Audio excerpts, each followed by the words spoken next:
নমস্কার বন্ধুরা, আজ আপনাদের সঙ্গে আটা দিয়ে ভীষণ সুস্বাদু একটি নাস্তা তৈরি করে দেখাবো।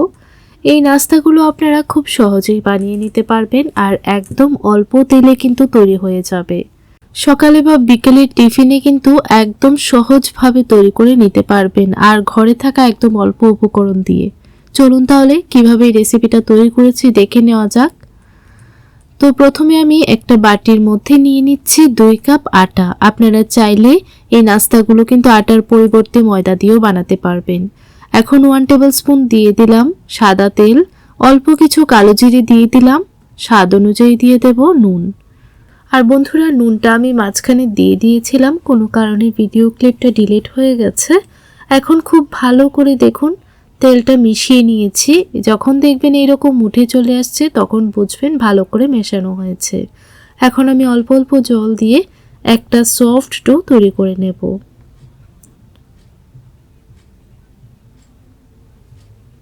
তো দেখুন ডোটা তৈরি করে নিলাম। এখন এই ডোটাকে 10 মিনিটের জন্য রেস্টে রেখে দেব, ততক্ষণে কিন্তু আরো নরম হয়ে যাবে। ঢাকা দিয়ে রেখে দিলাম 10 মিনিটের জন্য। অন্যদিকে একটা কড়াই বসিয়ে দিলাম চুলার উপর। 1 টিস্পুন দিয়ে দিলাম সরিষার তেল, অল্প একটু আস্ত জিরে দিয়ে দিলাম আর সামান্য একটু হিং দিয়ে দিলাম। তো হিং আর আস্ত জিরেটা ভালো করে ভেজে নিয়েছি। এখন দিয়ে দিচ্ছি একটা বড় সাইজের আলু এরকম লম্বা করে কেটে, আর দিয়ে দিলাম 2টো গাজর এরকম লম্বা করে কেটে।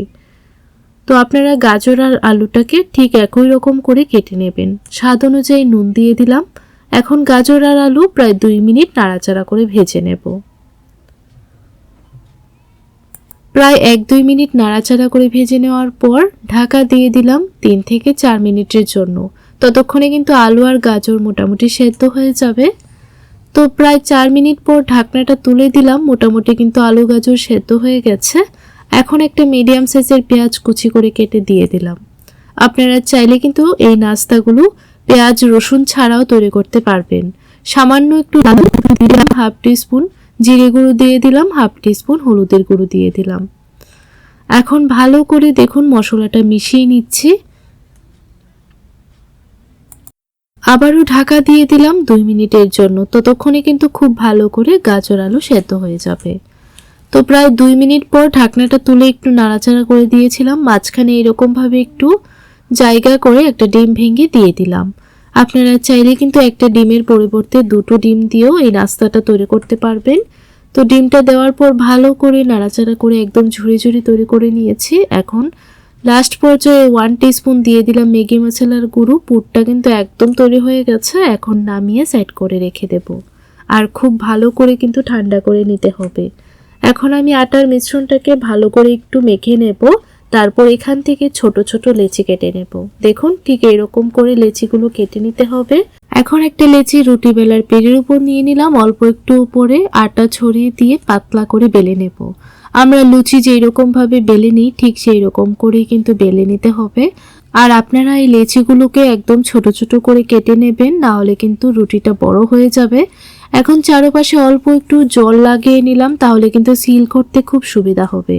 মাঝখানে আমি পুরটা দিয়ে দিলাম, তারপর এরকম ভাবে ফোল্ড করে নেব।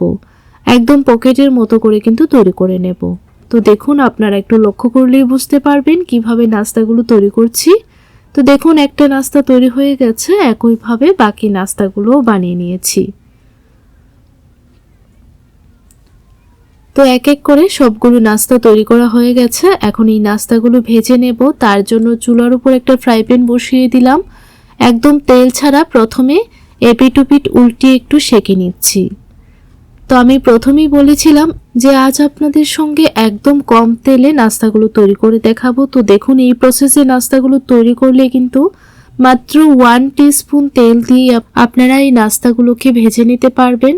তো প্রথমে এপিট ওপিট ভালো করে সেঁকে নিয়েছি। এখন 1 টিস্পুন তেল দিয়ে দিলাম। এখন এই তেলটাকে ভালো করে লাগিয়ে নেব নাস্তাগুলোর গায়ে। তারপর এপিট ওপিট ভালো করে কিন্তু ভেজে নেব।